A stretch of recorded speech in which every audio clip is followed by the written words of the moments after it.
What's up, YouTube? King Midas back. This is part 3 of a very long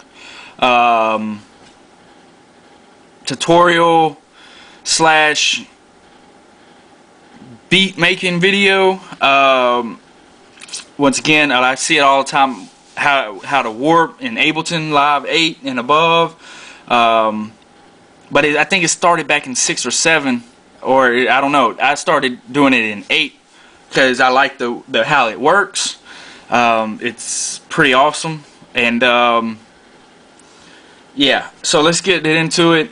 I got my 3 sections right here from my sample that I split apart, and then I deleted the pieces in between and the end and the beginning because I ain't going to use those. I threw all the stuff I wasn't going to use away.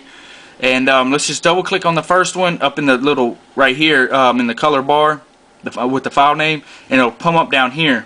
And I'm going to expand this window so I can see. The screen's a little, and you can see that right here there's a white section, and then this section's gray and this section's gray, but that piece that we double clicked on is right there in that white section.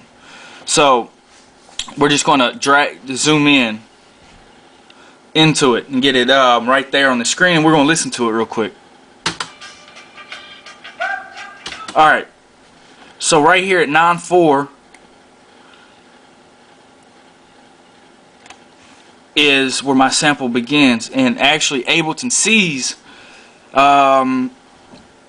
that's where my sample starts, but I still got that beginning piece, you know, that I don't want. So there's a warp section right here. Let's see how good of a job it's going to do.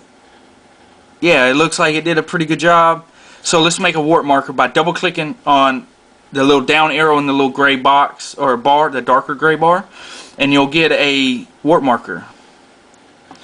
So we want to delete this piece right here. We want to get rid of where it's not there no more, included into the sample that we want to keep. So we're going to right click on our warp marker, and we're going to click set 111 here, and you can see that Ableton threw it away, or didn't throw it away, it just erased it out of the sample piece that we're using. Damn, there. Alright, so now let's listen to it and let's find the ending piece.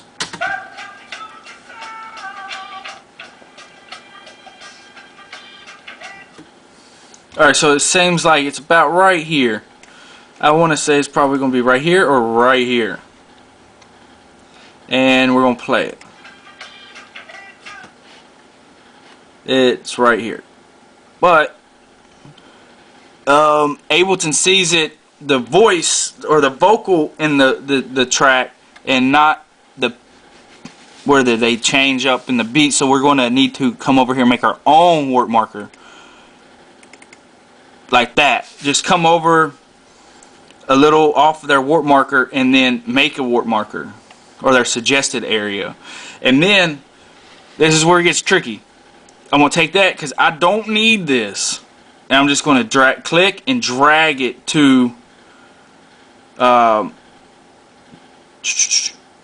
I need to make it bigger. I'm going to make this like a 4-bar loop. I'm going to speed this tempo up so it'll play without any harm here. Or how do I want to do this? Yeah, let's do it like that. We're going to speed the sample up. So now we've got our sample piece that we want to use. So you can see right now, you can see the sample, and I don't know if you can hear it, but it's really slow. So down here in your sample box, in the column 2, you'll see it says seg BPM. That means from here to this warp marker, that's what the BPM is. So back, you remember in math, like anything 50 and above, 0.50 and above, you would round up to a whole or round down or whatnot. So their suggested BPM is 172.26. So I'm going to click in the box, and I'm going to make it 172, and then when I hit enter, it's going to change it. Alright, so this BPM don't match the actual song BPM, so we need to change the song BPM to match the suggested BPM, which would be 172. Alright, so cool. Now it's going to play right.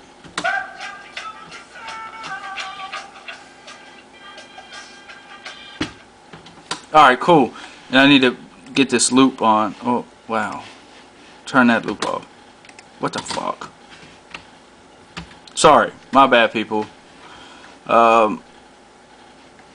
Yeah, I need to just turn this loop on. Sorry, I forgot to tell you about that. Right here, before you get started, or your loops,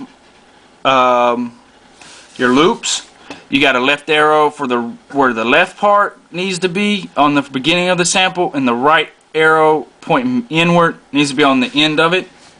And then turn on your loop right here. This is my first videos, so bear with it. You'll learn how to do this, I promise. Won't let you down. So let's play the sample.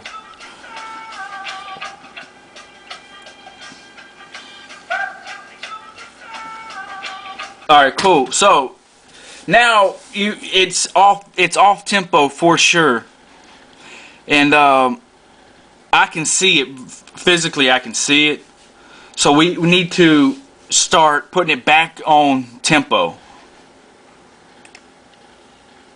So let's do that. Alright, right here is the half section piece of the sample. It's a four bar loop of the sample piece, and I'm going to move the halfway point to number 2, bar 3. So now this sample is pretty much done warped, but in some sections of it, it's not how I want it. So let's listen.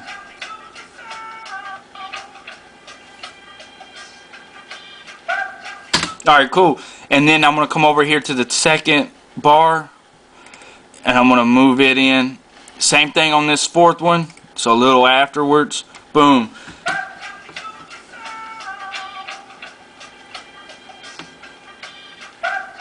Alright, cool. Now I'm going to start.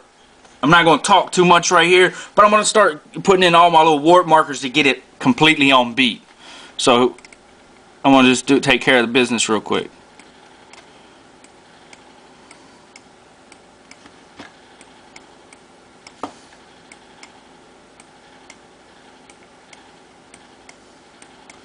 And you can see every time I move it, it shifts around and stuff, but you just got to make sure you get all these little warp markers in, and don't forget one. And if you need to zoom in. Like that one, I slid it on top of the other one. So it's just Command Z on a Mac and Control Z on the PC, and it will undo what you just did. And just keep on going. Get this little baby warped. Now that first section is done been warped.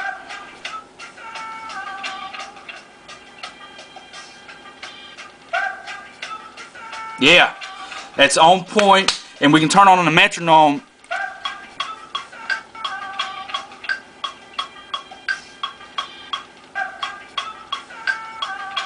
And it's like on beat like it should be. So we're gonna move on to the next one and continue to the next part, because it takes just a little bit, and I don't want to kill you guys with 20 videos of watching me warp. But that's how it's done, and I might come back on the third one because it's got a little more to talk about or whatnot. Maybe not, I don't know yet. But I'll see you in the next one on part 4.